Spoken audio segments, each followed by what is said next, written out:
तो समझते हैं ये टॉपिक को, इलेक्ट्रॉन निगेटिविटी को, ठीक ना। देखो, हम लोगों ने आयोनाइजेशन एनर्जी किया। इलेक्ट्रॉन को निकालने में कितनी एनर्जी लगती है? Ionisation energy. इलेक्ट्रॉन जब ऐड हो जाता है तो एनर्जी जो रिलीज होती है उसको इलेक्ट्रॉन गेन इंथैल्पी कहते हैं, ठीक है। फिर हम लोगों ने कहा atomic radius, covalent, metallic, Van der Waals. बोलो हाँ या ना, अरे थे। फिर आयोनिक रेडियस। अब हमारा चौथा प्रॉपर्टी क्या आ रहा है? बोलो, इलेक्ट्रॉन निगेटिविटी। इलेक्ट्रॉन निगेटिविटी क्या है? ये एक प्रॉपर्टी है। ये क्या है? बोलो, प्रॉपर्टी। अच्छे सुनना कहानी, क्या प्रॉपर्टी है?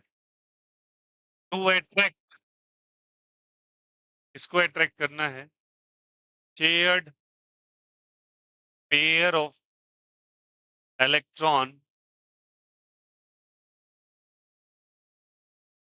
Pair of electron, pair of electron. Shared pair of electron को अट्रैक्ट करने की कैपेसिटी को हम लोग कहते हैं, या प्रॉपर्टी को कहते हैं, इलेक्ट्रॉन निगेटिविटी। एग्जाम्पल के तौर पर मान लो ए और बी नाम का दो एलिमेंट है कि वो बॉन्ड परफॉर्म, और बी की इलेक्ट्रॉन निगेटिविटी बी का ज्यादा है इन कंपेयर टू ए के। बी का ज्यादा है किसके कंपेयर में? बोलो, ए के कंपेयर। तो बी क्या करेगा? सारे इलेक्ट्रॉन्स को अपनी तरफ खींचने की कोशिश करेगा। शेयर्ड पेयर ऑफ इलेक्ट्रॉन, जो इन दोनों के बीच में शेयरिंग हुई है, उसको किधर खींचने की कोशिश करेगा? बी की तरफ। जैसे खींचेगा तो बताओ इस पे कैसा चार्ज आ जाएगा? बोलो, निगेटिव और पॉजिटिव? निगेटिव, क्योंकि इलेक्ट्रॉन जिधर जाएगा माइनस चार्ज लेके जाएगा, और बदले में करस्पॉन्डिंगली यहाँ पे कैसा चार्ज आ जाएगा? तो इस पे निगेटिव चार्ज और इस पे कैसा चार्ज? तो हम कहेंगे कि बी ज्यादा इलेक्ट्रॉन निगेटिव है किसके कंपेयर में? ए के कंपेयर, ठीक है।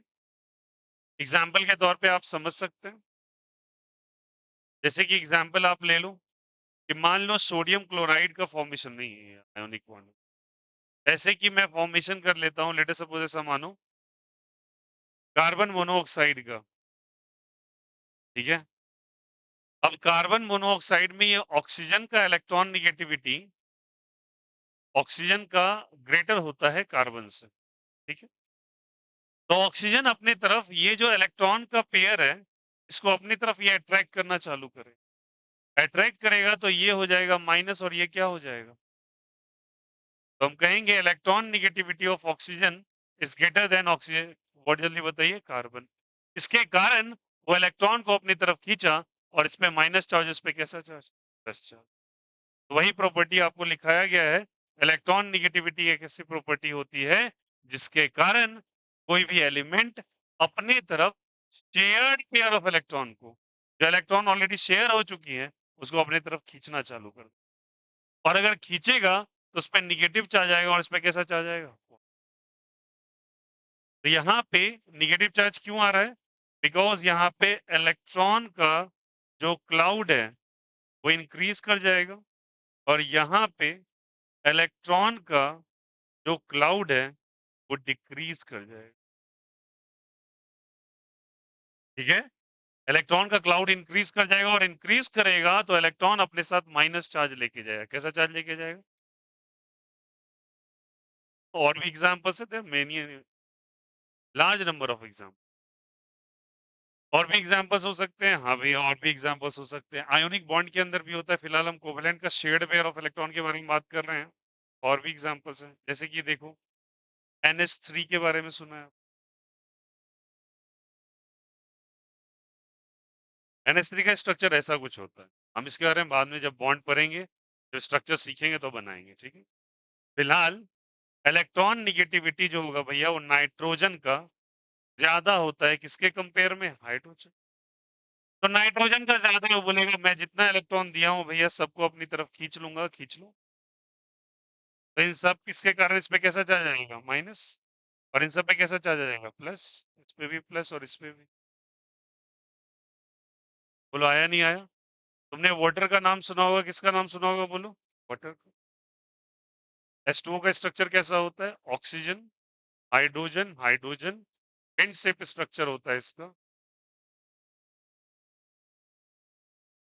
और उसमें अगर आप इलेक्ट्रॉन निगेटिविटी का चर्चा करेंगे तो इलेक्ट्रॉन निगेटिविटी में फिर से बोलूंगा ऑक्सीजन का बड़ा होगा हाइड्रोजन से, और ये अपनी तरफ इलेक्ट्रॉन को खींचेगा। इस पे माइनस चार्ज और इस पे कैसा चार्ज? प्लस चार्ज, और इस पे भी कैसा चार्ज? आ गया क्या? This property of attracting the electron is called as electronegativity. और पूरे के पूरे पीरियोडिक टेबल में मैंने एक जगह लिखाया भी था, यूज केस आया था मुझे एटॉमिक रेडियस में इलेक्ट्रॉन निगेटिविटी का। तो याद रखिएगा, fluorine followed by oxygen and followed by nitrogen are the most electron negative element in the whole periodic table। सबसे ज्यादा यही लोग इलेक्ट्रॉन निगेटिव है, मतलब इनके पास सबसे ज्यादा कैपेसिटी है इलेक्ट्रॉन को अपने तरफ खींचने की। फ्लोरीन उसमें सबसे ज्यादा एक्सपर्ट है, जहां इलेक्ट्रॉन देखेगा अपने तरफ खींच लेगा उसको। ठीक है, तो ये कहलाते हैं most electron negative elements in entire periodic table. Entire word जल्दी बताइए। पीरियोडिक टेबल, पीटी में सबसे ज्यादा इलेक्ट्रॉन निगेटिव एलिमेंट। तो अब सवाल हुआ कि इस बात का मेजरमेंट कैसे करें, क्योंकि इस बात का मेजरमेंट कैसे करें सवाल हुआ। आपने आयोनाइजेशन एनर्जी को मेजर किया, एटॉमिक रेडियस मेजर किया, इलेक्ट्रॉन अफिनिटी मेजर किया, तो इसको कैसे मेजर करें, इस पे सवाल खड़ा हुआ। तो इलेक्ट्रॉन निगेटिविटी को मेजर करने के लिए कैसे किया गया? तो एक स्केल साइंटिस्ट थे और उन्होंने एक स्केल बनाया, that is called as a Pauling scale. कौन सा स्केल जल्दी बताइए। और उन्होंने कहा क्या कि अगर दो एलिमेंट ए और बी जैसे जुड़े हुए हैं आपस में एक बॉन्ड बना के, इलेक्ट्रॉन का शेयर कर रखा है, इलेक्ट्रॉन के शेयरिंग से एक बॉन्ड का फॉर्मेशन हो जाता है। तो उस दौरान अगर हम मान ले कि ए का इलेक्ट्रॉन निगेटिविटी, मान ले ऐसा कि ए का इलेक्ट्रॉन निगेटिविटी बी से ज्यादा है, ए का इलेक्ट्रॉन निगेटिविटी किससे ज्यादा है? बी से। और इलेक्ट्रॉन निगेटिविटी को हम रिप्रेजेंट करेंगे यहाँ पे एक टर्म से, दैट इज जेटा से। क्या चीज है बताओ? जेटा से। कैसे जेटा लिखते हैं? आप ऐसे करके टर्न करोगे, कट कर दोगे, टर्न करोगे, क्या कर दोगे? कट कर दोगे। इंटीग्रेशन का सिंबल बनाना है, कट कर देना। तो zeta of A minus zeta of B, इन दोनों के बीच का जो डिफरेंस होगा that is directly proportional to root under delta. अब ये क्या है बताता हूँ, कंफ्यूज नहीं करेंगे। रूट अंडर क्या चीज? डेल्टा। ये क्या है? That is basically what this is change in electron negativity. Change in क्या जल्दी बताइए? Electron negativity. हम दोनों के इलेक्ट्रॉन निगेटिविटी का डिफरेंस ले रहे हैं, that is directly proportional to this. What is this? This is called as a ionic resonance energy. बोलो मेरे साथ, टर्म क्या कहलाता है? बोलो। Ionic resonance energy. अब इसका चर्चा करेंगे बहुत डिटेल से, रेजोनेंस क्या होता है नहीं होता, बट मोटे तौर पे समझना कि किसी भी चीज का स्टेबिलिटी जो होता है इस नेचर के अंदर, वो एक स्ट्रक्चर से नहीं होता, वो ज्यादा से ज्यादा मतलब वो डिफरेंट स्ट्रक्चर बनाता है अपने आप को स्टेबल करने के।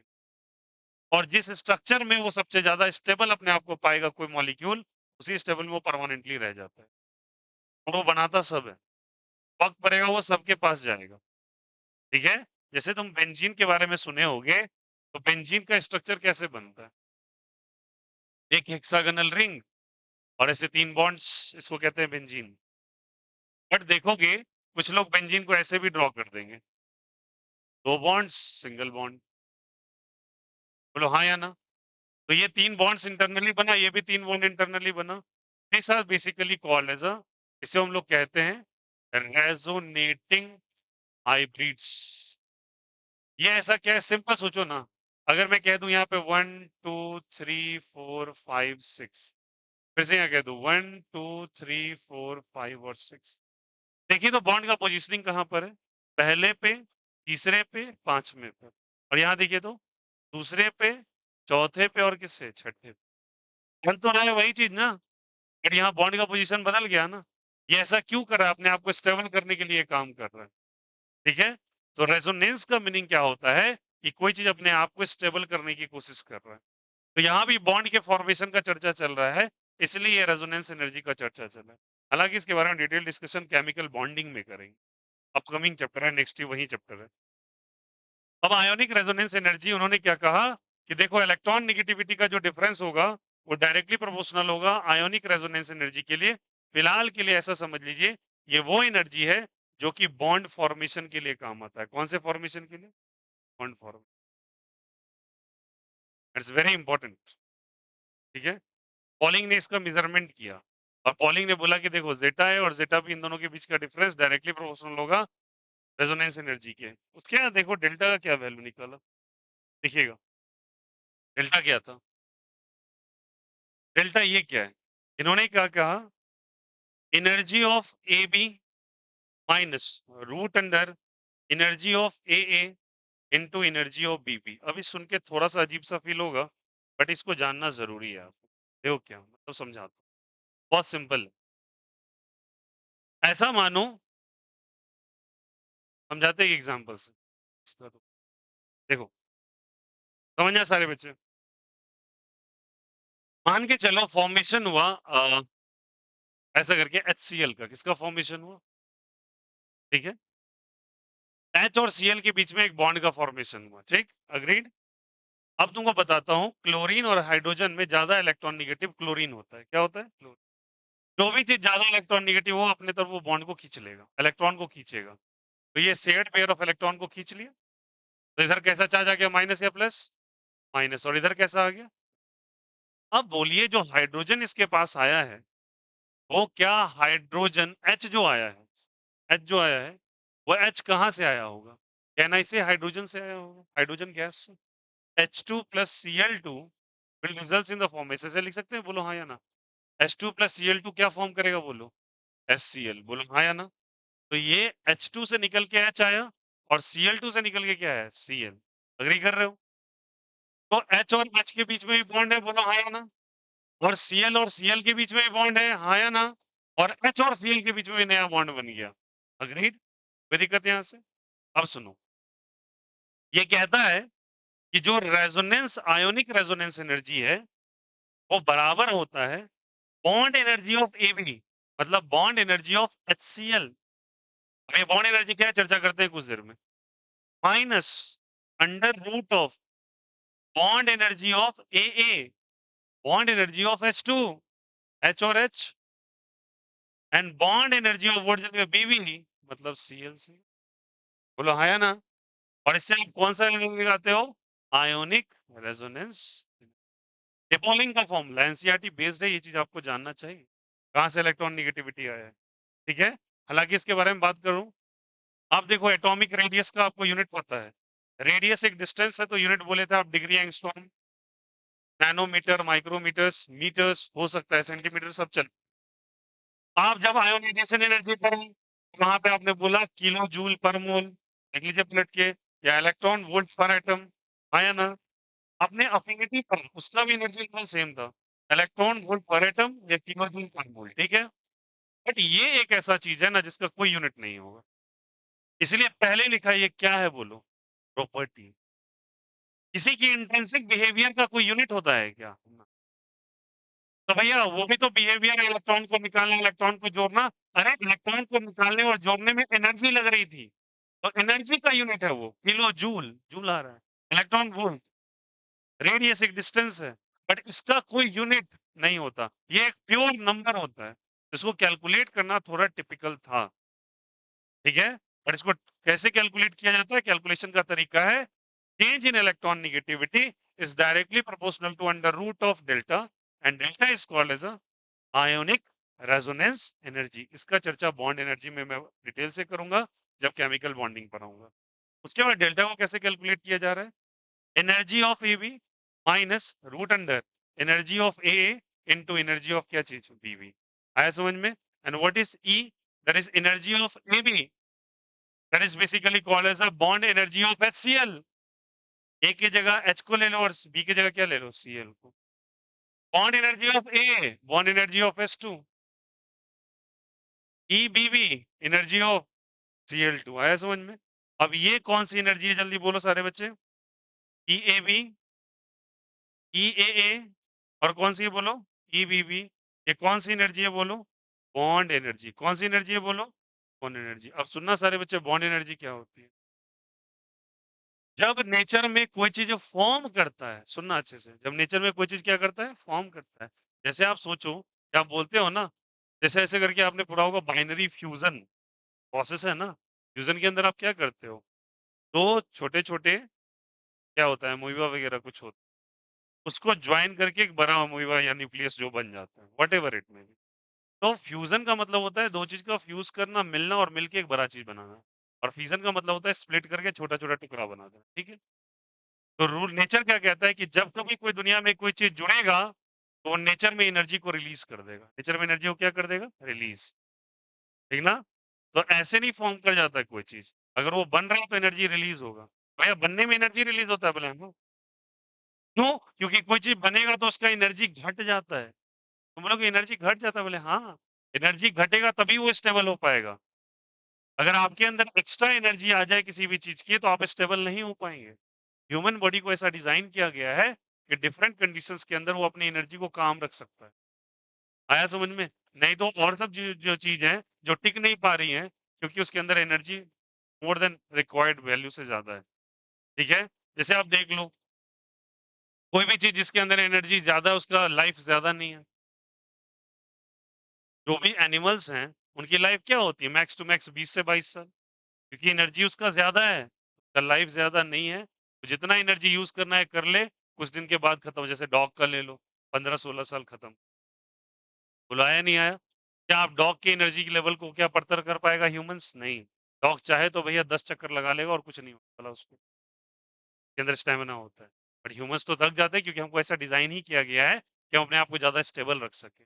याद रखिएगा, नेचर में कभी भी कोई चीज बना, क्या आपका अर्थ का फॉर्मेशन भी हुआ था? इवोल्यूशन ऑफ अर्थ की जो थ्योरी है, ठीक है, क्या उस दौरान भी एनर्जी रिलीज हुई थी? मैं बहुत इनॉर्मस अमाउंट में एनर्जी रिलीज हुई है अर्थ के फॉर्मेशन के दौरान।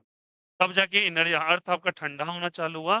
तब यहाँ पे धीरे धीरे धीरे एक्वेटिक एनिमल्स धीरे धीरे आपके लैंड पे हैं, और लैंड पे रहते रहते हम लोग धीरे धीरे ग्रो अप होना चालू। समझ में आई बात है? तो अर्थ जब ठंडा हुआ तब लाइफ यहाँ पे आई। अब सीधी बात है कि जो चीज बनेगा उससे एनर्जी रिलीज होगा। तो जब कभी HCl बना तो एनर्जी रिलीज हुआ, H2 बना एनर्जी रिलीज हुआ, Cl2 बना एनर्जी रिलीज हुआ, H2 और Cl2 को मिला के HCl बना एनर्जी रिलीज हुआ। तो this is called as a bond energy of AB, bond energy of AA and bond energy of BB। तो आपसे कोई पूछेगा व्हाट इज बॉन्ड एनर्जी, तो आप बोलोगे किसी भी दो एटम्स या दो एलिमेंट्स को मिलने के बाद अगर किसी मॉलिक्यूल का फॉर्मेशन हो रहा है, उस दौरान जो एनर्जी रिलीज हुई उसे हम लोग कौन सी एनर्जी कह देंगे? समझ में आई बात है? तो पॉलिंग का पहला ये था एक्सप्लेनेशन। सारे बच्चे राइट साइड पहले कर लेना प्लीज। ये वाला कर लीजिएगा फर्स्ट, उसके बाद सेकंड इधर आइएगा। ये एग्जांपल ऑप्शनल है, आपकी चॉइसेस है, लिखो ना।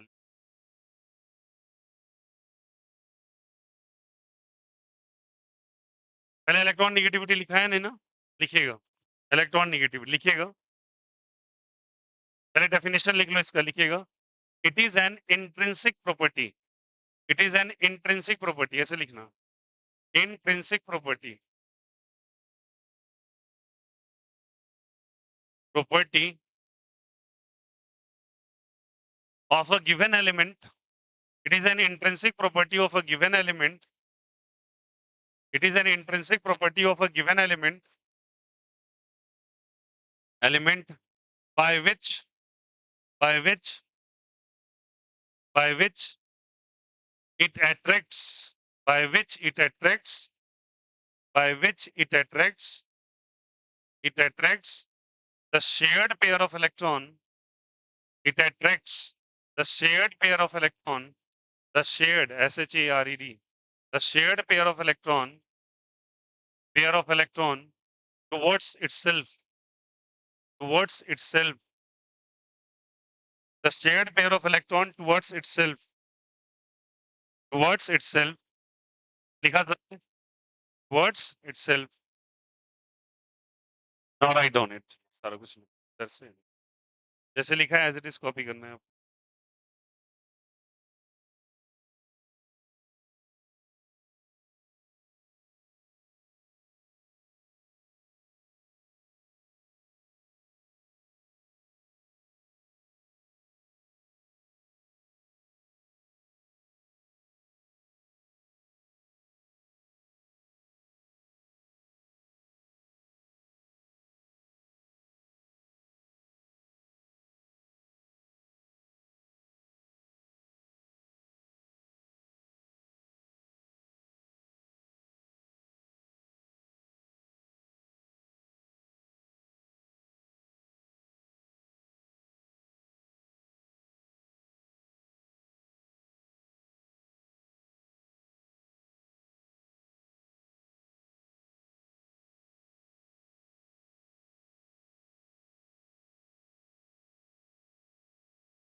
भी नहीं,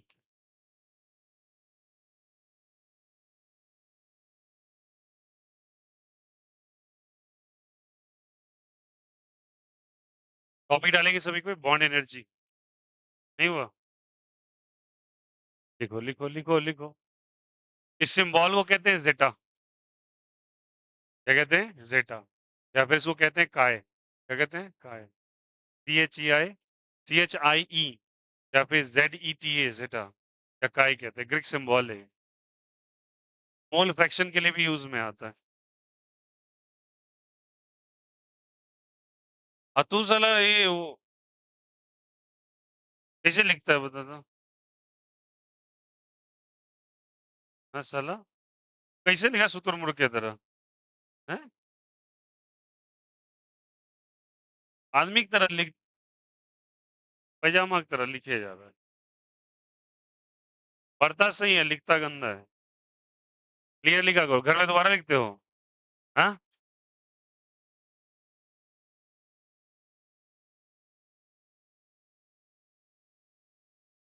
चलिए समझ में आया सभी को? तो आपसे अगर कहेगा कि कैलकुलेट करो बॉन्ड एनर्जी को, तो बॉन्ड एनर्जी कैलकुलेट या फिर आपको डेटा देगा वो। ठीक है, अब चलिए कुछ बातें आपसे पूछूंगा इससे। ठीक है, सिंबल के हो ना, तो लिखो पहले बॉन्ड एनर्जी टर्म क्या होता है, लिखो बॉन्ड एनर्जी।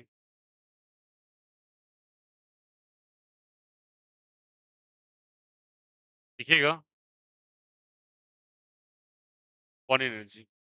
बॉन्ड एनर्जी लिखिएगा, the amount of energy released, the amount of energy released, the amount of energy released, energy released when bond is formed between, when bond is formed between, when bond is formed between, the amount of energy released when bond is formed between two atoms, two atoms, atoms of given element, of given element, two atoms of given element, two atoms of given element, ठीक है? Two atoms of given element तो हम लोग क्या कहते हैं बोलो? Bond energy. क्या कहते हैं? बॉन्ड। बॉन्ड एनर्जी कैसा प्रोसेस है, एक्सोथर्मिक या एंडोथर्मिक? एनर्जी रिलीज हो रहा है तो लिखो पैराग्राफ चेंज करके। Formation of bond is an exothermic process. Formation of bond is an exothermic process. Formation of bond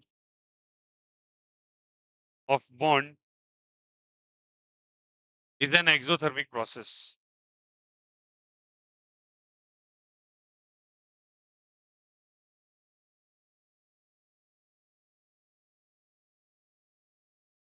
Is an exothermic process. और एक्सोथर्मिक किसको कहते हैं जहां एनर्जी रिलीज होता है या गेन होता है बोलो? रिलीज होता है। निगेटिव और पॉजिटिव, रिलीज होगा तो क्या होगा? निगेटिव होगा। क्या होगा बोलो? निगेटिव।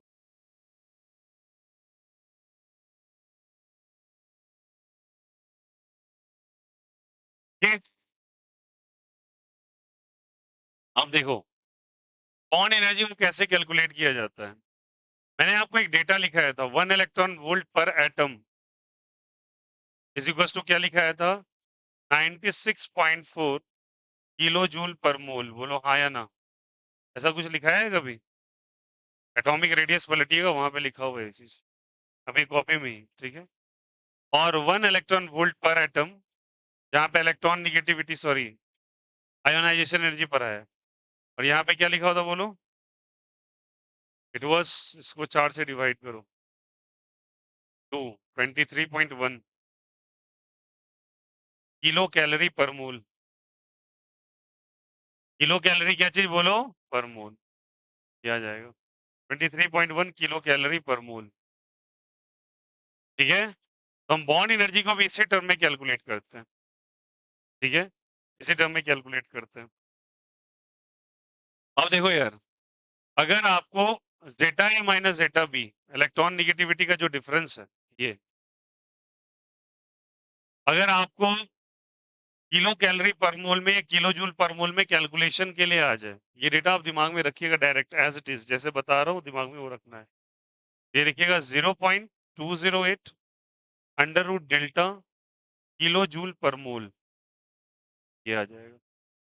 और जेटा ए माइनस जेटा बी ये आ जाएगा 0.102 under root delta kilocalorie per mole. वही डेटा पूछा गया है, दोनों सारे बच्चे। ये कैसे निकालेंगे? ये ऐसे निकालेंगे, ठीक है। अब ये क्या है, ये आपको गिवन होगा। देखो ऐसा मानो ए बी का वैल्यू दे रखा होगा बॉन्ड एनर्जी का, इसका भी दे रखा होगा, इसका भी दे रखा होगा, ठीक है। ये सारा पुट करके आप डेल्टा का वैल्यू निकाल लेंगे, बोलो हाँ या ना। अब इस डेल्टा को कैसे से मल्टीप्लाई करना है? 0.208 से, जब तुमको आंसर्स किलो जूल पर मोल में पूछेगा, ठीक है। अगर आपको ऑप्शन किलो कैलोरी पर मोल में नजर आ रहा है और 0.102 डेटा से आप मल्टीप्लाई करो, कोई दिक्कत, कोई आपत्ति? और ये कन्वर्जन है, ये कन्वर्जन हम लोगों ने इलेक्ट्रॉन आयोनाइजेशन एनर्जी के भी पढ़ा है, कोई बड़ी बात नहीं, आप पलट के देख लीजिएगा, आंसर दे, ठीक है। This was called as what, जल्दी बताइए? Pauling scale. कौन सा स्केल, जल्दी बताइए? Pauling scale. पॉलिंग स्केल के बाद एक स्केल आया था, that is called as a Mulliken scale. अब नाम इनका ऐसा है, मैं नहीं कुछ कर सकता। मूली ज्यादा खाते होंगे तो मूलिकन स्केल, ठीक है। अब मूलिकन ने भी एक फॉर्मूला दिया, बोला क्या, देखो इलेक्ट्रॉन निगेटिविटी को कैलकुलेट करने का एक तरीका है। बोला क्या? बोला क्या करो, आयोनाइजेशन एनर्जी और इलेक्ट्रॉन अफिनिटी का ना एवरेज ले लो। क्या ले लो? अब आयोनाइजेशन एनर्जी और इलेक्ट्रॉन अफिनिटी आपको पता होना चाहिए, बोलो हाँ या ना। उसका क्या ले लो, बोलो एवरेज ले लो। तो क्या दे देगा, बोलो उस डेटा का डेटा, ठीक है। बट इसमें थोड़े से ट्रांसफॉर्मेशंस, इन केस आपसे जेटा का वैल्यू पूछा गया मुलिकन स्केल के द्वारा, आपको आयोनाइजेशन एनर्जी और इलेक्ट्रॉन एफिनिटी का डेटा गिवन होगा, टेंशन मत लीजिए, वैल्यू गिवन होता है। ऐसे करके कुछ लिखा होगा 234 किलो जूल पर मोल, ऐसे करके लिख के दे देगा आई ई का वैल्यू, ठीक है। Electron affinity given as 112 kilo joule per mole, ऐसे करके दे देगा। अब वो पुट करना है, 2 से डिवाइड करना है, ठीक है। तो अगर आपको यही वैल्यू अगर आपसे किलो जूल में पूछा जाए, किसमें पूछा जाए? किलो जूल में, तो ionization energy plus electron affinity दोनों को जोड़ोगे और 2 से डिवाइड करेंगे आप। और अगर आपका आंसर किलो जूल में पूछा गया है तो किलो जूल का देखिए कन्वर्जन डेटा कैसा है, ऐसा है। इसको डिवाइड कर देंगे आप 96.4 से, इससे डिवाइड कर देंगे, बोलो 96.4 से। इससे फायदा क्या होगा? 96.4 से आप डिवाइड करेंगे तो याद रखिएगा, अगर आपको ये किलो जूल्स में दे रखा है पर मोल में, तो ये result electron volt per atom में आ जाएगा। ये कब करेंगे? जब ये गिवन होगा, किस में, जल्दी बताइए? गिवन किस फॉर्म में होगा, बोलो यहाँ से? Kilo joule per mole. But in case अगर आपको किलो कैलोरी में दे दिया, किस में दे दिया बताओ? किलो कैलोरी में, तो ionization energy plus electron affinity divided by 2 into 23.1 electron volt per atom में, जब आपको डेटा गिवन सवाल के अंदर दे रखा है किलो कैलोरी पर मोल के अंदर। सुनना मेरी बात को, काफी सिंपल और काफी इजी है। अगर आपको ये दोनों वैल्यूज किलो जूल पर मोल में ऐसे करके क्वेश्चन में लिख के दे दे, ठीक है, और आप 4 ऑप्शन पे नजर दौड़ाते हो, तो आपको नजर आया सब कुछ इलेक्ट्रॉन वोल्ट पर एटम में, ठीक है। तो आप क्या करेंगे? 96.4 से डिवाइड कर, ठीक है। और अगर आपको वही चीज अगर दे दिया किलो कैलोरी पर मोल में, ठीक है, तो इस दोनों को ऐड करोगे, 2 से डिवाइड करो, क्या चीज से डिवाइड कर दोगे? 23 पॉइंट, आपके इलेक्ट्रॉन निगेटिविटी का डेटा आ जाएगा। And this scale was called as a Mulliken scale. और जो भी हम पढ़ रहे थे इससे पहले, ये कौन सा स्केल था? Polling scale. कौन सा स्केल बताइए? Pauling scale. और अगर इन केस अगर आपको पॉलिंग स्केल दिया हुआ है और मूलिकन स्केल डायरेक्टली पूछा है, कौन सा स्केल पूछा है? Mulliken scale.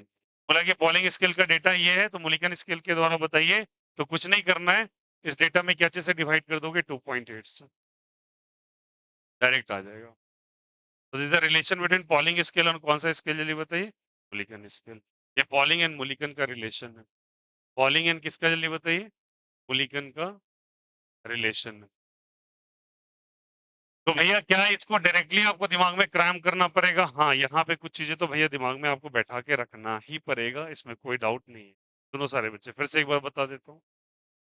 Electron volt per atom, मैं आपको फिर से याद दिलाना चाहता हूँ, जब कभी आप आयोनाइजेशन एनर्जी पढ़े थे, उसके डेफिनेशन में भी उनकी जब आप क्वेश्चन भी कर रहे थे, वहाँ आइसोलेटेड गैसेस एटम का चर्चा था, आया ना? तो एक एटम के ऊपर चर्चा था, ठीक है?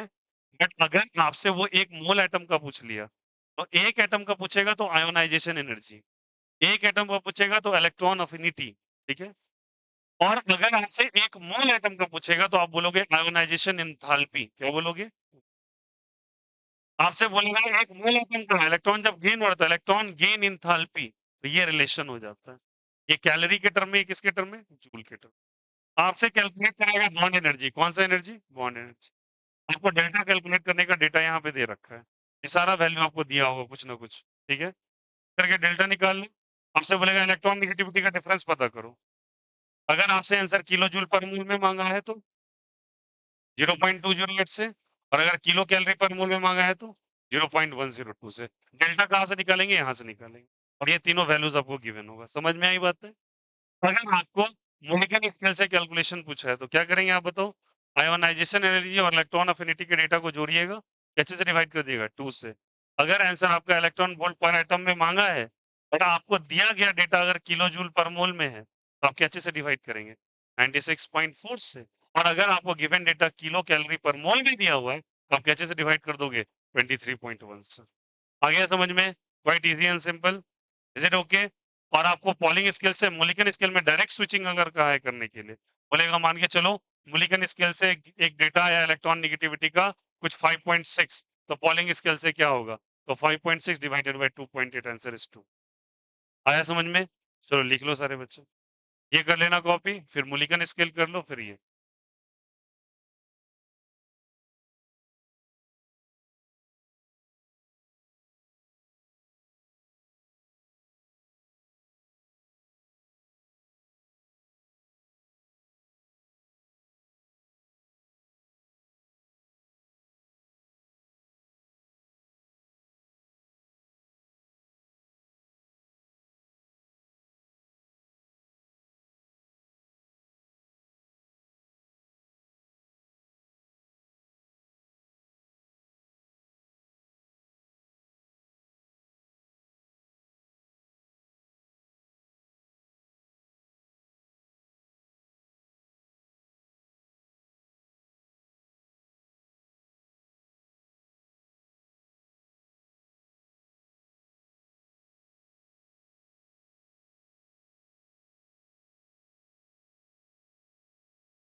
ये सारे डेटा आपको दिमाग में रहने चाहिए एज इट इज।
क्लियर है? समझ में आया? What is this? This is the change in electron negativity, difference in electron negativity, जो कि डेल्टा पे डिपेंड कर रहा है। डेल्टा एक आयोनिक रेजोनेंस एनर्जी है। इसको कैसे कैलकुलेट करते हैं? इस वैल्यू से, पॉलिंग के अकॉर्डिंग, और फिर ये कन्वर्जन यूनिट्स। मैं डायरेक्टली इसलिए लिखा दिया, पंच करना सीख लो, कई बार ये फॉर्मूला भी आ जाता है। Okay, very good. लास्ट वो कॉपी किया था, पॉलिंग इस और मुलिकन में रिलेशन, ये लिख लिया। अब चलिए पूरी बातें कर लें। अब लिखिएगा value of electron negativity, value of electron negativity. कुछ डेटा आपको दिमाग में ऐसे रखना पड़ेगा एज इट इज, याद, और बहुत आसान है इसको दिमाग में रखना, it's not a big deal.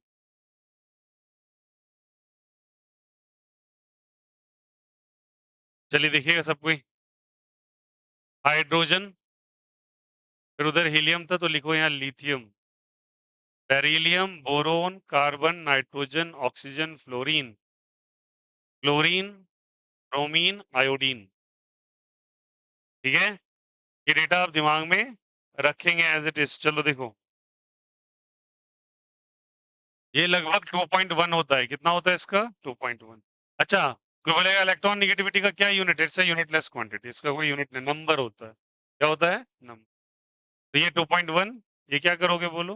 1, ये 1.5, 0.5 बढ़ाते रहो, 2, 2.5, 3, 3.5, 4, सबसे ज्यादा इसी का होता है। फिर नीचे और चले आओ, इट्स 3, ये 2.78, लगभग ये 2.5। ये डेटा आपको दिमाग में रखना पड़ेगा। ये पहले ही मैंने लिखवाया है, ये लिखवाया है मैंने जब आयोनाइजेशन एनर्जी पर आ रहा था। ओके, याद रखिएगा, ये इंक्रीज करता है और सबसे ज्यादा किसका हो जाता है बताइए? ठीक है, तो लगातार इंक्रीज करते रहता है, फिर डिक्रीज करता है। तो चलो लिखिएगा, ठीक है? Value of electronegativity according to Pauling, Pauling according to Pauling लिख लीजिएगा, अकॉर्डिंग टू पॉलिंग। और पॉलिंग के द्वारा ये भी कहा गया है, जो नॉबल गैसेस होते हैं, कौन सा गैस होते हैं? Noble gas, according to Pauling, PAULING, noble gas का जो होता है वो कितना होता है? इसका इलेक्ट्रॉन नेगेटिविटी 0। कितना होता है बोलो? नॉर्मल गैस इलेक्ट्रॉन खींचेगा अपनी तरफ, तो जरूरत भी है। ठीक है, राइट ऑन दिस डेटा, और ये दिमाग में रखेंगे आप सारे बच्चे। It's 2.1 followed by 1, 1.5, 2, 2.5, 3, 3.5, 4, 3, 2.78, 2.5।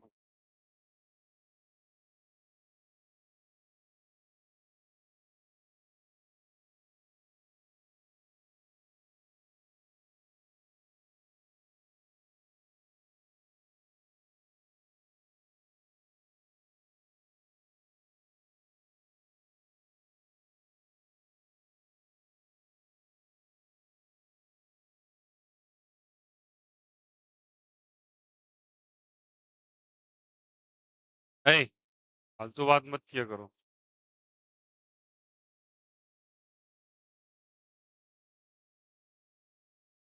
तो तू पूछता क्यों है? फिर बात क्यों करता है? फिजूल का बैठ के लगा हुआ है।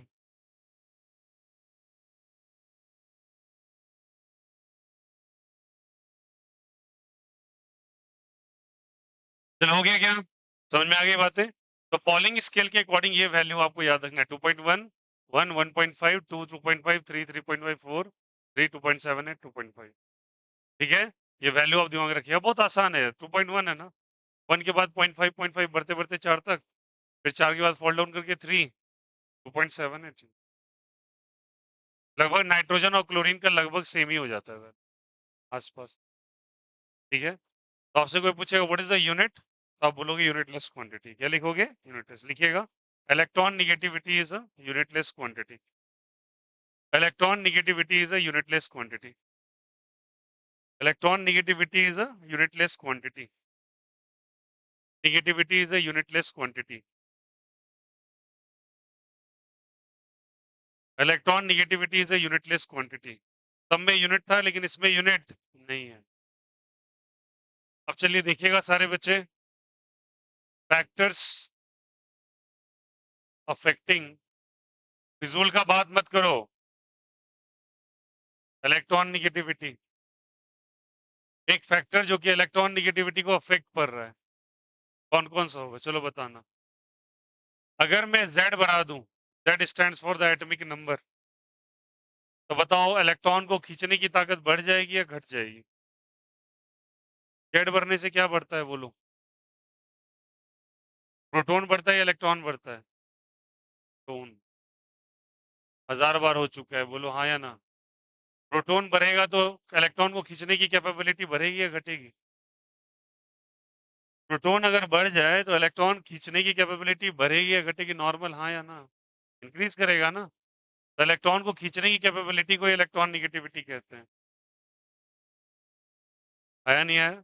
सेकेंड, जेड इफेक्टिव याद आया? इफेक्टिव न्यूक्लियर चार्ज, जेड के बनने से जेड इफेक्टिव ऐसे ही बढ़ जाता है, तो ये बढ़ेगा तो attraction due to nucleus increase करेगा। अट्रैक्शन ड्यू क्या चीज इंक्रीज करेगा? न्यूक्लियस। तो इलेक्ट्रॉन निगेटिविटी इंक्रीजेस और decreases. Third,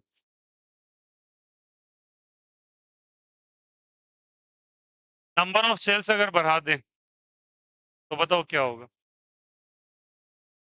number of cell बढ़ाने से इलेक्ट्रॉन निगेटिविटी डिक्रीज और इंक्रीज? डिक्रीज, दूरी बढ़ जाएगी ना। इलेक्ट्रॉन जो बाहर से आ रहा है अगर सेल बढ़ा दे तो जो बाहर इलेक्ट्रॉन को खींचने में तकलीफ है न्यूक्लियस को, जितना छोटा होगा उतना ज्यादा अच्छे से खींच।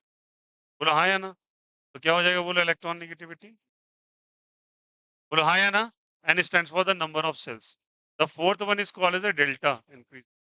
This was called as a Steller constant. कौन सा constant? स्टेलर कांस्टेंट इंक्रीज करेगा, इसको हम लोग क्या कहते हैं बोलो? Repulsion between electrons. बिटवीन क्या चीज बताओ यहाँ से? इलेक्ट्रॉन्स। इलेक्ट्रॉन्स के बीच में अगर रिपल्सन बढ़ जाए तो, रिपल्सन बढ़ जाएगा तो इलेक्ट्रॉन को आने की देगा क्या? पहले ही लड़ाई चल रही है, कोई नया लोग आ पाएगा क्या? नहीं ना। क्या हो जाए इलेक्ट्रॉन निगेटिविटी? बोलो आया नहीं आया? ठीक है। और फैक्टर सुनो, बहुत इंपॉर्टेंट है, बातें नहीं बंद करोगे ना तुम दोनों। Term is the percentage s character, very important. ये खास करके ऑर्गेनिक केमिस्ट्री में आएगा। क्या आएगा बोलो? Percentage s character. ठीक है। और नेक्स्ट चैप्टर में आने वाला है, इसके बाद वाला चैप्टर भी बता देता हूँ। भैया कम से कम 10 से 11 सेशन लेगा, बट पूरे के पूरे इनऑर्गेनिक का +1 +2 मिला के सबसे ज्यादा शानदार चैप्टर वही है, केमिकल बॉन्डिंग।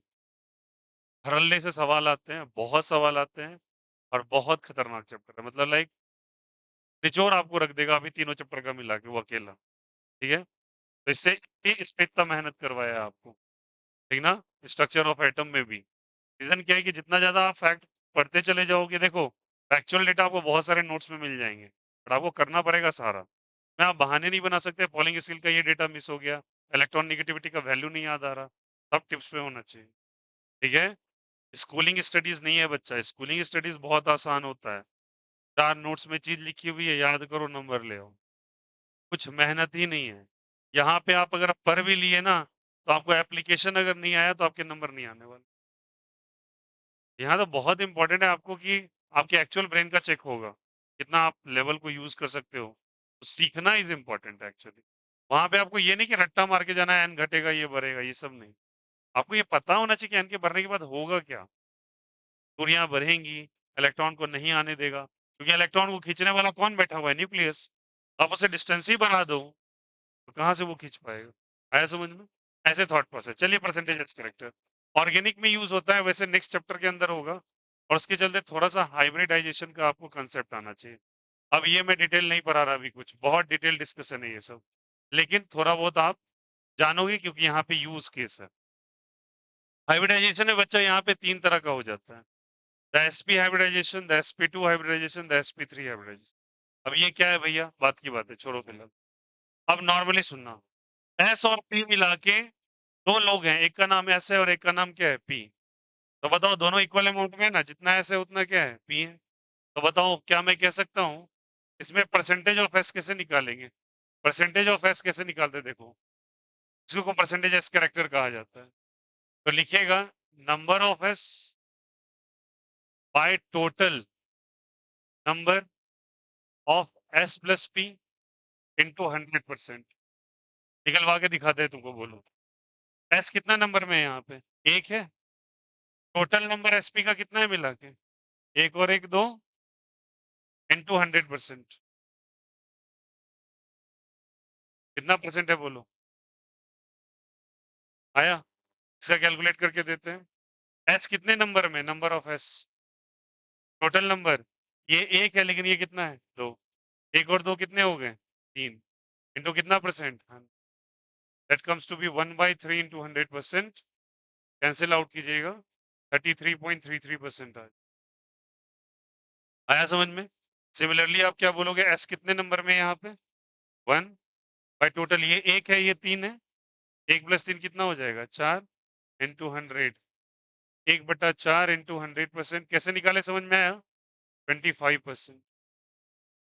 इसे कहते हैं परसेंटेज एज कैरेक्टर। ठीक है, फिलहाल मोटे तौर पे ऐसा मानो कि नॉर्मल ही है। एसएसपी क्या है, बहुत डिटेल डिस्कशन है, अभी कुछ नहीं कह सकते। फिलहाल तुम्हें एक नॉर्मल सी कैलकुलेशन आनी चाहिए प्रॉफिट एंड लॉस वाली। ठीक है, परसेंटेज निकालना। तो उस परसेंटेज एज कैरेक्टर जितना ज्यादा होता है, इलेक्ट्रॉन निगेटिविटी का डेटा उतना ज्यादा हाई होता है। ठीक है, तो क्या लिखेंगे बोलो? Percentage s character is directly proportional to what, जल्दी बताइए। इलेक्ट्रॉन, जिसमें परसेंटेज एज ज्यादा होगा। अब ये कैसे ज्यादा पता करेंगे, बात की बात है। बट ज्यादा होगा तो इलेक्ट्रॉन नेगेटिविटी क्या होगा? ज्यादा। इसका एक एग्जांपल आप लोग क्लास 10 से ले, कार्बोनेट्स कंपाउंड करना था ना 10th में, अल्केन अल्कीन अल्काइन। तो सिंगल बॉन्ड जो होता है, डबल बॉन्ड होगा, और कौन सा बॉन्ड होगा? Triple bond. सिंगल बॉन्ड में बच्चा होता है sp3, डबल बॉन्ड में होता है sp2, और ट्रिपल बॉन्ड में होता है s। तो आप बताइए किसमें परसेंटेज ज्यादा है? परसेंटेज किसमें ज्यादा? ऊपर लिखा हुआ है। किसमें ज्यादा? इसमें कितना परसेंट है बोलो? 50%। 50% नहीं, 25%। इसमें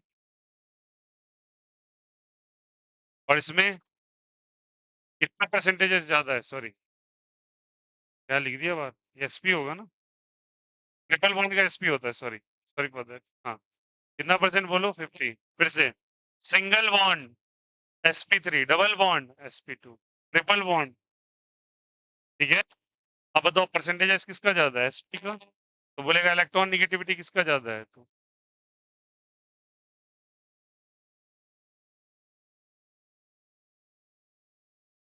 आया नहीं आया? तो this is called as alkane, this is called as alkene, and this is called as तो ट्रिपल बॉन्ड में सबसे ज्यादा इलेक्ट्रॉन निगेटिविटी। अगर ट्रिपल बॉन्ड का कोई एलिमेंट आपने ले लिया तो पूरे इलेक्ट्रॉन क्लाउड को अपनी तरफ समेट के रख लेगा। बोलो, आया समझ में? और अट्रैक्टिव नेचर का होता है काफी अच्छा। कोई दिक्कत, कोई आपत्ति? आया सबको समझ में?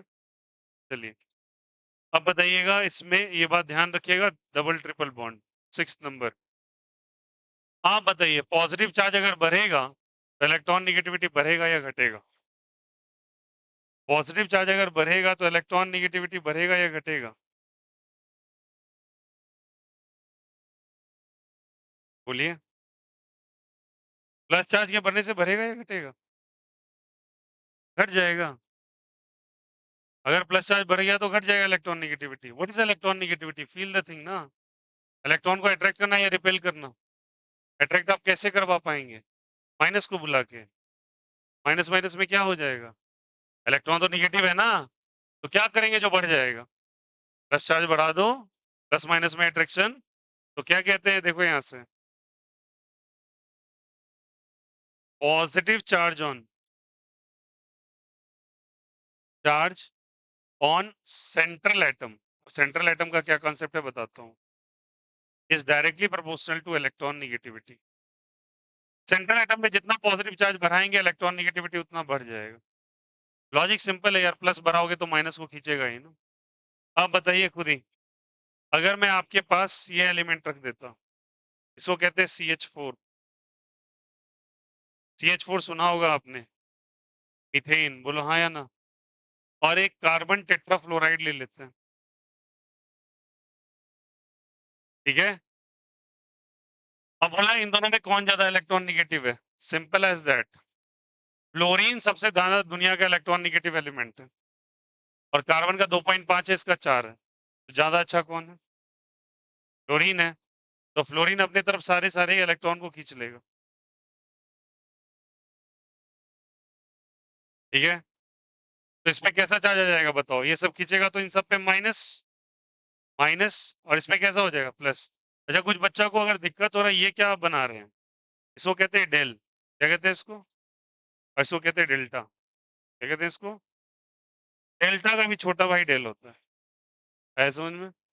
डेल्टा को और छोटा कर दिया, डेल कहलाएगा। A very very small difference is called as delta, a very very small difference is represented by del. आया समझ में? तो डेल कहते हैं, इसको कहते हैं डेल निगेटिव डेल पॉजिटिव, ऐसे पढ़ा जाता है। और कार्बन और हाइड्रोजन में देखिए तो कौन ज्यादा अच्छा है? इसका डेटा पकड़िए 2.1, इसका कितना है? ये सब अपने तरफ इलेक्ट्रॉन खींचेगा, बोलो हाँ या ना? इसमें कैसा चार्ज, माइनस या प्लस? और इसपे पता है किस सेंट्रल एटम के पास ज्यादा इलेक्ट्रॉन नेगेटिविटी है? इसमें पॉजिटिव चार्ज है, सॉरी, राइट साइड या लेफ्ट साइड? सेंट्रल एटम समझ रहे हो, जो सेंटर पे हो, जो केजी पे वाली बता, this is the central atom. तो बताओ सेंट्रल एटम किस पे प्लस चार्ज है? तो हमें लिखा है positive charge on central atom is directly proportional two electron. आया समझ में कैसे पकड़ा? कोई दिक्कत, कोई आपत्ति? याद रहेगा, बोलो हाँ या ना?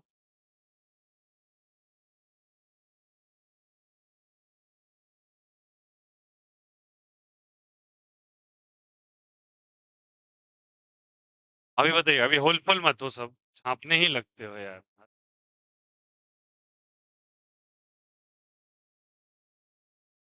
उसी तरीके से बताना, इसी का कॉन्सेप्ट देख के बताओ। आपसे दिया जाए Fe+2 Fe+3, इसका इलेक्ट्रॉन नेगेटिविटी ज्यादा, +2 का +3 का? +2 का ज्यादा हो जाएगा। तो तुम लोग कभी कभी दिमाग से बोला करो ना यार, क्या बोलते रहते हो बैठ के।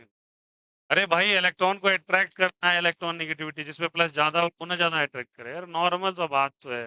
इलेक्ट्रॉन को खींचना है, तो खींचने के लिए आप प्लस लाएंगे कि माइनस लाएंगे? तो जिसपे ज्यादा उसका भी तो लिखा है।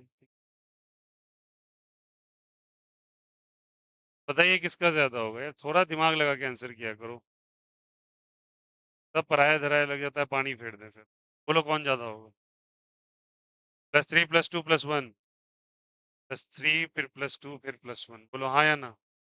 इस तरीके से बोलना, O-2 O-1 कौन अच्छा होगा?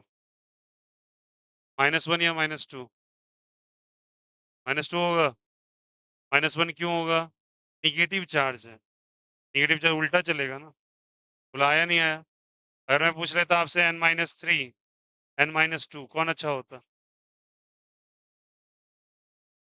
बोला आया नहीं आया? तो ये दिमाग में रहेगा सभी के। अब चलो अप्लाई करना ब्रेन को थोड़ा सा। ठीक है, ये क्लियर हो गया फैक्टर्स अफेक्टिंग। अब देखो एक टर्म होता है इसको कहते हैं पीरियोडिक ट्रेंड। ट्रेंड्स, ट्रेंड का मतलब वही है, लेफ्ट टू राइट जाओ, ऊपर से नीचे जाओ, कई बार कर चुके हैं। बोलो हाँ या ना? Left to right, top to bottom movement तो दिखाई। तो अगर लेफ्ट टू राइट अगर मूव कर जाए तो बोलो क्या होगा? दिमाग लगाओ। जेड इफेक्टिव बढ़ेगा घटेगा? जेड इफेक्टिव बढ़ जाता है ना? जेड इफेक्टिव बढ़ेगा तो इलेक्ट्रॉन नेगेटिविटी इंक्रीजेस और decreases? Increases. Top to bottom, ऊपर से नीचे, number of shells increases decreases? Number of shell बढ़ता है या घटता है ऊपर से नीचे आने पर? बढ़ता है, नॉर्मल बात है। कुछ लोग अभी भी इसमें कंफ्यूज रहते हैं, मतलब दिमाग थोड़ा सा काम नहीं करता क्या? स्लो कैसे हो सकता है ब्रेन भाई? ऊपर से नीचे साइज बढ़ रहा है ना, घट जा रहा है। गजब का कॉन्फिडेंस है गलत बात पर। भाई थोड़ा तो सोचो ना, क्या कह रहे हैं आप? हम लोग एंड ऑफ द चैप्टर पे आ चुके हैं, मैक्सिमम एनसीईआरटी क्वेश्चंस बन चुके हैं आपके। ऊपर से नीचे आने में क्या हो रहा है? 1 2 3 4 5 6 7 सेल्स बढ़ते हैं भाई। कैसे इंटरप्रेट करते हैं आप लोग सवालों को? मतलब आप लोग समझते हैं, रटते हो यार चैप्टर को, थोड़ा तो सोचो ना यार। It is all about your inconvenience. आप जाइए घर पे रिवाइज कीजिए, देखो रख दोगे तख्त पे, जिंदगी में वैसे ही तख्त पे ही रहेगा, ज्यादा कुछ होने वाला है नहीं। करना पड़ेगा। और कंटेंट अच्छा चाहिए तो भाई मेहनत करो फिर। जो खराब कंटेंट देके बहुत अच्छे से देखते हो ना, कुछ लोग बोलते हैं ना ऐसे करके बाहर मार्केट में, मेरा तो छठा सिलेबस चल रहा है। इतना चैप्टर हम खत्म कर लिए हैं, तो दूसरे चैप्टर का दूसरा क्वेश्चन पूछ के दिखाओ ना, तब पता चल जाएगा कितना खत्म। वैसे-वैसे ना हवाबाज खूब मिलते हैं। हम तो ऐसे सेकंड्स में उड़ा देंगे सिलेबस, ऐसे। बेटा तू पता नहीं कौन से स्कूल से पढ़ा, या तो मैं बेवकूफ़ रिज़ल्ट लाके बैठा हूँ और मुझे ही नहीं समझ में आ रहा करना क्या है। जो लोग बोलते हैं ना ये कि हम एकदम सेकंड में, देखो सेकंड किसका होता है पता है? जो बहुत एक्सपर्टीज़ हासिल कर लेंगे। यहाँ मैं पढ़ाने आया हूँ ना, आप थोड़ी एक्सपर्ट हैं, मैं हूँ। तो मैं अपने पॉइंट ऑफ व्यू से थोड़ी आपको पढ़ा सकता हूँ। आपको समझा के चलना है जब, तो कैसे 2 दिन में खत्म हो जाएगा भाई? और कुछ लोग तो यहाँ बैठे हुए हैं ऐसे-ऐसे, उसको बोलेगा क्या? और कुछ बच्चे लाइक भी करते हैं वैसे टीचर्स को, बहुत। उनके वो फेवरेट हैं। मेरे यहाँ नहीं पसंद आता। देखो क्या बुरा मुझे कैसा लगता है, कि जैसे मैं एक बार टॉपिक पढ़ा रहा आज से 2 दिन पहले क्लास में। उसमें यानी एक रड के रोटेशन पे एक इलेक्ट्रिसिटी जनरेशन होता है। मैग्नेटिक फील्ड में अगर एक रड को, मेटालिक रड को रोटेट कर दो तो इलेक्ट्रिसिटी जनरेट होता है। तो उसका एक सवाल करवा रहे। और मैंने उस दिन अच्छे से लगभग 17 से 18 अच्छे लेवल के सवाल करवा दिए। 2 घंटा लगा। तो एक गार्जियन का फ़ोन आता है मेरे को और वो बोलते हैं, "सर इतना हाई लेवल काहे पढ़ाते हैं?" मेरा बेटा बोला कि इतना नहीं पढ़ाना, बोर्ड में नहीं आता है ऐसा। बोले, "हाँ, बेटा आपका 5वाँ बार बोर्ड दे रहा है ना, इसलिए पता है क्या आता है उसको।" मेरे को ऐसा लगा एक टाइम के लिए। मतलब मैं अपने स्तर को गिरा लूँ आपके कारण। भाई देखो, बहुत सिंपल सा इसके लिए मेहनत करना पड़ेगा। उठोगे, आगे बढ़ोगे थोड़ा-सा, दाहिने तरफ एक सीढ़ी आती है, परमानेंटली नीचे उतर जाइए। कहाँ बोल रहे? थोड़ा मेहनत करना है। अब खोज लीजिए अपने जैसा। मुझे कोई शौक नहीं है आपके पीछे टाइम बर्बाद करने का। क्या लगता है आपके चलते मैं पीछे हो जाऊँ? भाई बेवकूफ़ है क्या? मैं उस दिन भी बोल चुका, गोल्डन एरा ज़रूर है ये पढ़ाई का, बट कॉम्पिटिशन भी बहुत टफ हो चुका है। कोने-कोने से लोग तैयारी में लगे हुए हैं। क्या लगता है सिलेक्शन लेंगे आप? लेंगे, कट ऑफ लेवल देख लीजिए। 605 में आईजीएमएस खुल गया था। इस साल 640, 645 में खुला। ओपन हुआ है जस्ट। आईआईटी की सीट में अब लोग 300 पे 300 मार रहे हैं। कॉम्पिटिशन बहुत बढ़ चुका है। बहुत ब्रेन वाले लोग कोना में रह के तैयारी कर रहे हैं। मैं भी परीक्षा की तैयारी कर रहा हूँ, तो भैया ऐसे नहीं पढ़ लेता है एकदम ओवरफ्लो। मुझे कोई हड़बड़ाहट नहीं है, कोई हड़बड़ाहट नहीं करता मैं। भैया जब तक वो ना आ जाए कि भाई स्किन इन द गेम वाला, महारत भी हासिल नहीं करना है। बट लिखना तो इतना सटीक लिखना है कि भाई तब समझ में आएगा। मैंने लाइक टॉपर लिस्टेड गौरव कौशल सर को मैं ऐसे फॉलो करता हूँ, इज़ वेरी आईएएस ऑफिसर है वो। तो उनका देखते हैं, तो उन्होंने उनको अब देखो, तो बोले कि भैया मैंने अपने प्रिपरेशन के दौरान लगभग I have gone through like 5 to 6 time NCERT मैंने पढ़ा है। 9 से लेके 12 तक का 5 से 6 बार सारी एनसीईआरटी। तो बंदा पागल थोड़ी है आईएएस बन के बैठा हुआ है, कुछ गलत डायरेक्शंस आपको दे रहा है वो। बोला हर 5वें बार जब एनसीईआरटी आप पलटने जाते तो आपको कुछ ना कुछ नया एक्सटेंट मिलता है वहाँ पे, हर एक स्टेटमेंट से। तो आप कैसे सोच रहे हैं कि वन गो में आपको एकदम आंसर राइटिंग आ जाएगा बहुत अच्छे लेवल का? नहीं होगा। तो ये इम्पोर्टेंट है कि आपको समय देना पड़ता है। देखो यार, बिल्डिंग्स बनाने में समय नहीं जाती, बट ताजमहल बनने में समय लगा था। स्मार्ट हो, समझ लो मैं क्या बोल रहा हूँ। चॉइस आपकी। इसलिए कोई बोलता है ना द मैम क्विक 2 दिन में, और वो जो आता है 11 बर्बाद, 3 महीने में आईआईटी पास, सब हवाबाजी है। कुछ नहीं होता है ऐसा। किसी भी टॉपर आईआईटी से तुम पूछ लो, साला उसने 2 साल में ना इतना मेहनत किया कि साला वो 10 तक मेहनत ना किया हो। तब जाके वो वहाँ तक पहुँचता है। ये सब गलतफ़हमी ना पालना चाहिए कि 3 महीने में आईआईटी पास, 11 बर्बाद है। ऐसे लिखा रहता है ना, 11 बर्बाद, 12 का आधा बर्बाद। होने में तैयारी कीजिए आके मेरे साथ। ये सब सब ना थंबनेल है। अंदर में जाओगे वहीं बकैती चलेगा उसका। सारा बकैती ही बोलेगा, कोई थंबनेल से रिलेटेड कुछ नहीं बोलेगा वो। 11 बर्बाद, बर्बाद हुए तुम, और सँभलने में बहुत समय लगेगा। 16 तिया 48 चैप्टर, 48 चैप्टर। हाँ, ये बात अलग है, कुछ टीचर्स अपने एक्सपर्टीज़ से बता, जैसे मैं तुम्हें एक्सपर्ट से बता सकता हूँ कि कौन से टॉपिक ज़्यादा इम्पोर्टेंट होंगे पढ़ने के लिए, बट पढ़ना तो पड़ेगा ना। ये कैसे बोल रहे 3 महीना में सब पढ़ लोगे भाई? वही वो बच्चा लोग आएगा, अब देखिएगा उसको बैठे हुए और हमको बोलेगा आके जैसे यहाँ पे वो बायोलॉजी नहीं पढ़ा कहीं पढ़ रहा है। आगे अब क्या बोलेगा? लेकिन वहाँ पे ये चैप्टर पूरा कंप्लीट हो गया। कंप्लीट नहीं होगा, रीडिंग चल रहा है एनसीईआरटी का तो कंप्लीट हो गए। आइए मेरे पास भी रीडिंग कीजिए। एक दिन में 4 पेज रीडिंग कर लेंगे। जोड़ लीजिए कै गो पेज है। खत्म। आप खुश, हम खुश।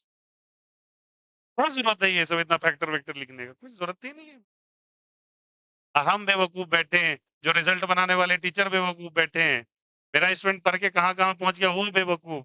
केवल वही स्मार्ट बैठा हुआ है। एक दिन में 4 चैप्टर खत्म कराने वाला। गज़ब का तिलिस्मी ताकत है साला। कहाँ से लाया है?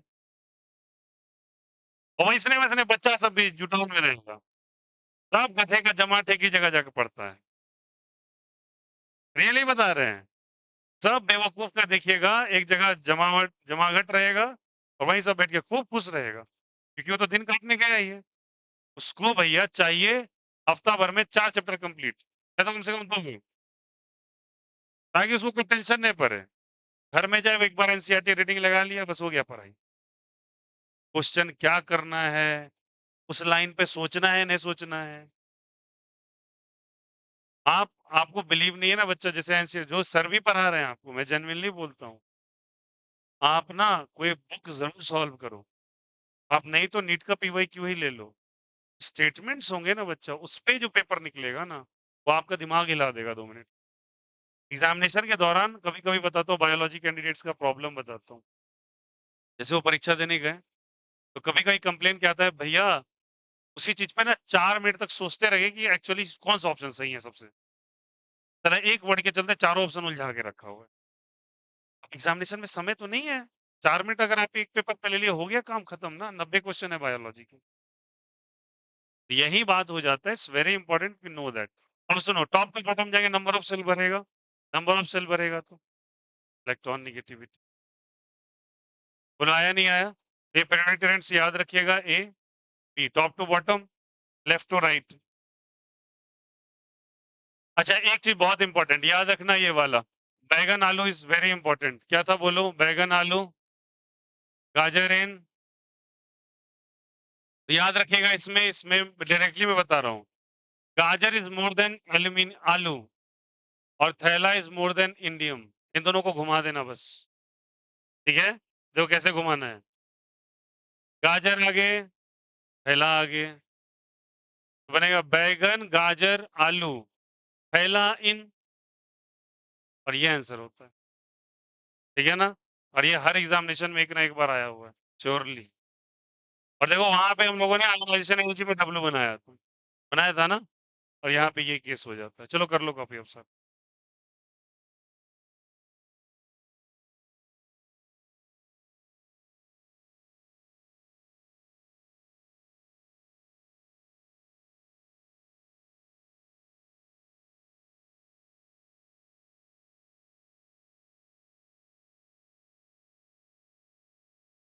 ए, काहे ना कर रहा है जी तुम लोग?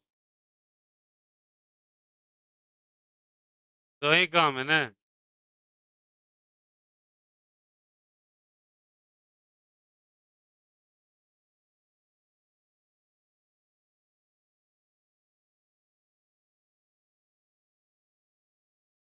हम पढ़ाने की जगह तुम्हारा बात सुने बताओ, हँसने के लिए। हद है तुम भी लेकिन।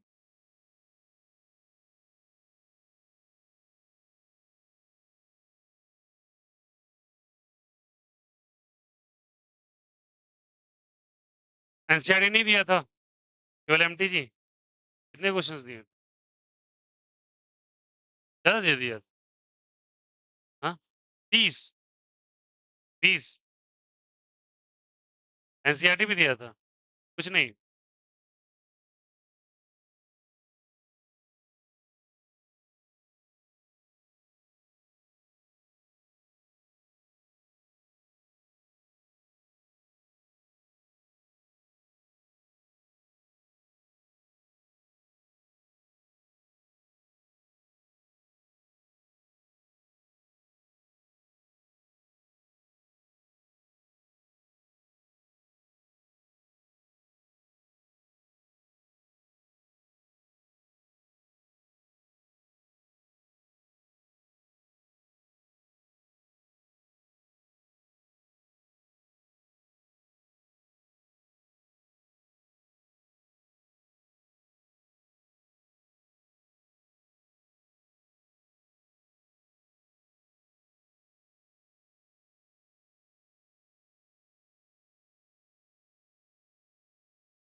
क्या हुआ? ये वाला? ये वाला शर्ट? क्या बोल रहे हो? कौन सा आज?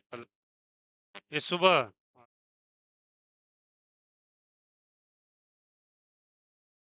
तुम लोग ये सब गौर करते हो भाई?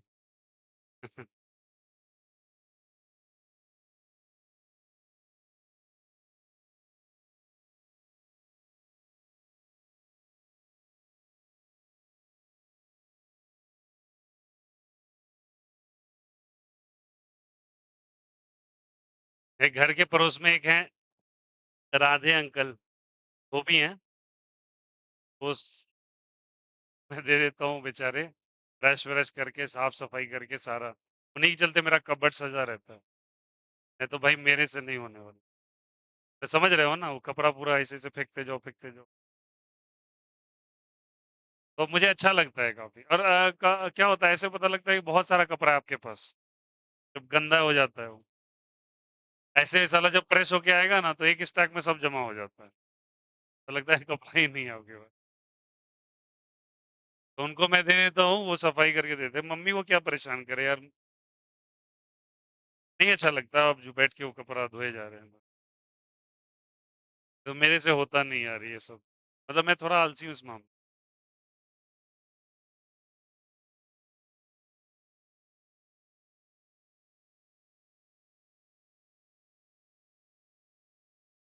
हो गया सभी का?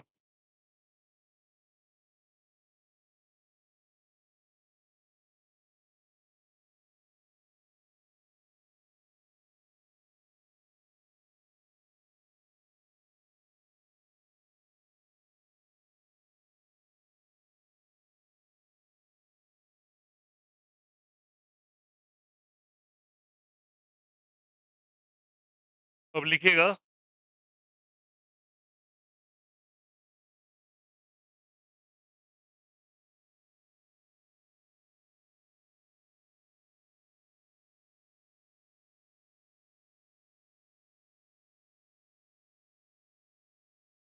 लिखेगा percentage ionic character. Next point, percentage ionic character. इस वाले पे स्टार कर लेना, बैगन आलू पर, ये इंपॉर्टेंट है। परसेंटेज आयोनिक कैरेक्टर लिखेगा, percentage ionic character is directly proportional to. पहले कॉपी हुआ सभी का? हो गया? नहीं हुआ? लिखिए लिखिए लिखिए जल्दी यार। नहीं नहीं, लिखवे नहीं किए कुछ लोग, तो अभी तक लिखाइए।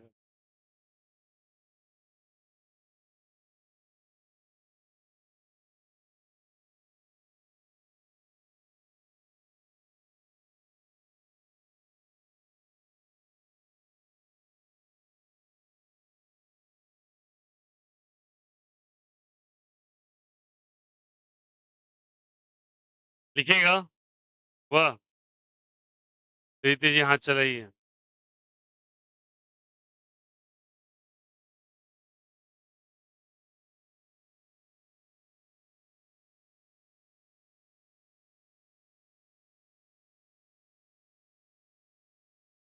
परसेंटेज आयोनिक कैरेक्टर,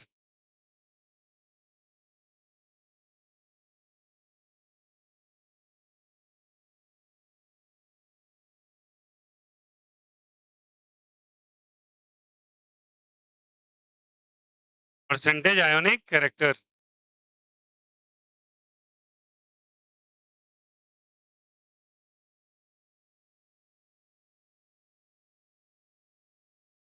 ये डायरेक्टली प्रोपोर्शनल होगा इलेक्ट्रॉन निगेटिविटी के।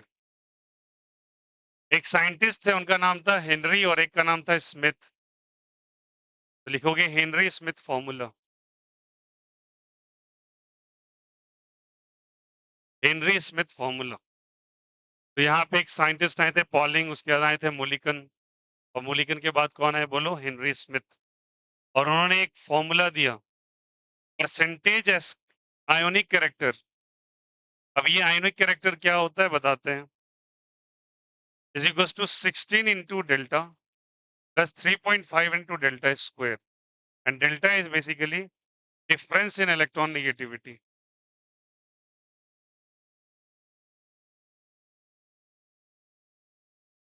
तो आयोनिक कैरेक्टर क्या होता है? देखो यार, अगर जैसे समझना मेरी बात को, ट्राई टू अंडरस्टैंड। जैसे मैं CO2 का स्ट्रक्चर ड्रॉ करता हूँ, ठीक ना? This is carbon dioxide. Carbon dioxide बनता है शेयरिंग ऑफ इलेक्ट्रॉन से। किससे बनता है बोलो? Sharing of electron. अगर ये शेयरिंग ऑफ इलेक्ट्रॉन से बन रहा है, ऑफ इलेक्ट्रॉन से बन रहा है, तो ये कार्बन डाइऑक्साइड का स्ट्रक्चर है। और इसके साथ लगे हैं ऑक्सीजन। क्या लगे हैं? ऑक्सीजन। ऑक्सीजन अपने तरफ इलेक्ट्रॉन को खींचेगा। इस पे माइनस चार्ज या प्लस चार्ज? इस पे भी, इस पे, इस पे भी। आया? बताओ, ये होता है एक्चुअली शेयरिंग ऑफ इलेक्ट्रॉन से। आगे चल के समझेंगे इसको कोवेलेंट बॉन्डिंग कहते हैं। कौन सा बॉन्डिंग कहते हैं? बट इस कोवेलेंट बॉन्ड के अंदर इलेक्ट्रॉन नेगेटिविटी के डिफरेंस के कारण, क्योंकि ऑक्सीजन ज्यादा इलेक्ट्रॉन नेगेटिव है और कार्बन कम इलेक्ट्रॉन नेगेटिविटी है, इसके कारण इसमें पोल्स जनरेट हो जाता है, प्लस और माइनस को। और ये पोल्स इसके अंदर आयोनिक कैरेक्टर जनरेट कर देता है। कौन सा कैरेक्टर? तो कितना आयोनिक कैरेक्टर इसके अंदर आ रहा है वो इस फॉर्मूला से दिया जाता है। ठीक है, फिर से सुनना। ये एक्चुअली होता है कोवेलेंट कंपाउंड। कौन सा कंपाउंड होता है बोलो? ये कोवेलेंट मॉलिक्यूल मान लो ठीक है। बट इलेक्ट्रॉन नेगेटिविटी के डिफरेंस के कारण इसके अंदर आयोनिक कैरेक्टर जनरेट हो जाता है। कौन सा कैरेक्टर? आयोनिक अलग चीज होता है और कोवेलेंट अलग चीज होता है। बहुत सिंपल तरीके से कहते हैं, आयोनिक कंपाउंड वो है, बहुत नॉर्मल वे से समझो, इसको पानी में 2 चम्मच डाल दो तो घुल जाए। ठीक है, ज्यादातर, ज्यादातर बोल रहा हूँ, क्योंकि शुगर भी पानी में घुल जाता है, बट वो आयोनिक नहीं है। बट नमक घुल जाता है। MgCl2 मतलब जितने भी साल्ट आप लोगे सब घुल जाएगा। ठीक है, बट जो घुलने में दिक्कत डाले उसका सब कोवेलेंट है। सबका सब क्या है? कोवेलेंट। अब कोवेलेंट के अंदर आयोनिक कैरेक्टर आ जाता है। कौन सा कैरेक्टर आ जाता है? Ionic character. किसके कारण आयोनिक कैरेक्टर आ जाता है? इलेक्ट्रॉन नेगेटिविटी के डिफरेंस के कारण। कितना आयोनिक कैरेक्टर जनरेट होगा, उसके लिए हेनरी स्मिथ फॉर्मूला बना है। और what is delta? Delta is the difference in electron negative. अभी तुमको समझाते हैं थोड़ा सा। जैसे तुम HCl ले लो। क्या ले लो? HCl। समझना इस चीज को। क्लोरीन का देखिए तो कितना इलेक्ट्रॉन नेगेटिविटी है। देखिए देखिए, 2.7 आई थिंक, या 3 है। 3 है। और इसका 2.1 है। बोलो हाँ या ना। दोनों के बीच का डिफरेंस कितने का है बोलो? 0.9 का है। अब बोलेंगे HCl में कितना आयोनिक कैरेक्टर है, तो लिखेंगे 16 इंटू 0.9 प्लस 3.5 इंटू 0.9 का स्क्वायर। तो 16 9 144, 14.4, 35 इंटू 9 9 81, 0.81। मल्टीप्लाई करके डेटा निकाल लीजिएगा, उतना ही वैल्यू आ जाए। आया समझ में? जो कहते हैं percentage S character, sorry percentage ionic character, S character अलग है, ठीक है।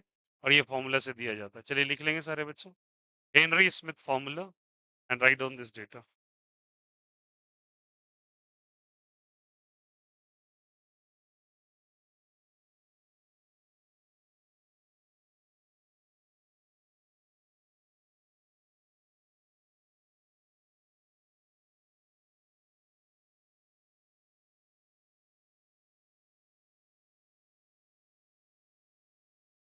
प्रोबेबली एक दिन और रिक्वायर्ड है, ये चैप्टर खत्म हो जाएगा।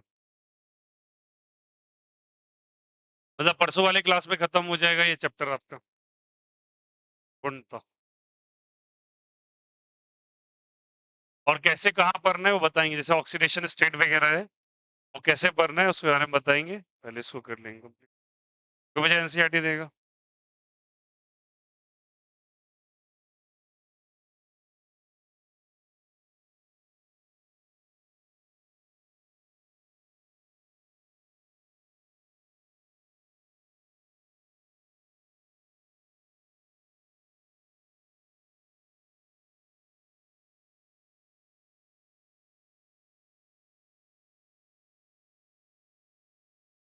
ठीक है, लुक एट दिस।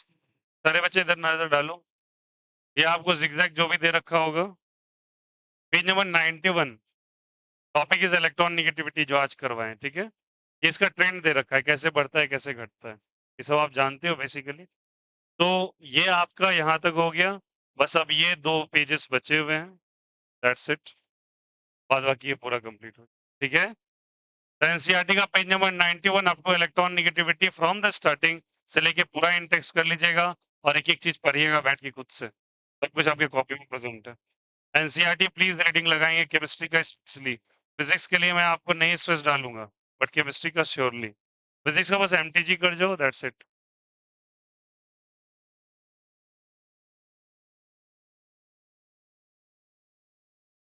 और देखो भैया अभी आपका चैप्टर जो आएगा मोशन इन 2D, वहां से एक्चुअली शुरू होता है। वेक्टर जो बीच का एक पार्ट है बस, वो कोई चैप्टर नहीं है, हिस्सा है बस, जो मोशन इन 2D से पहले पढ़ाया जाता है।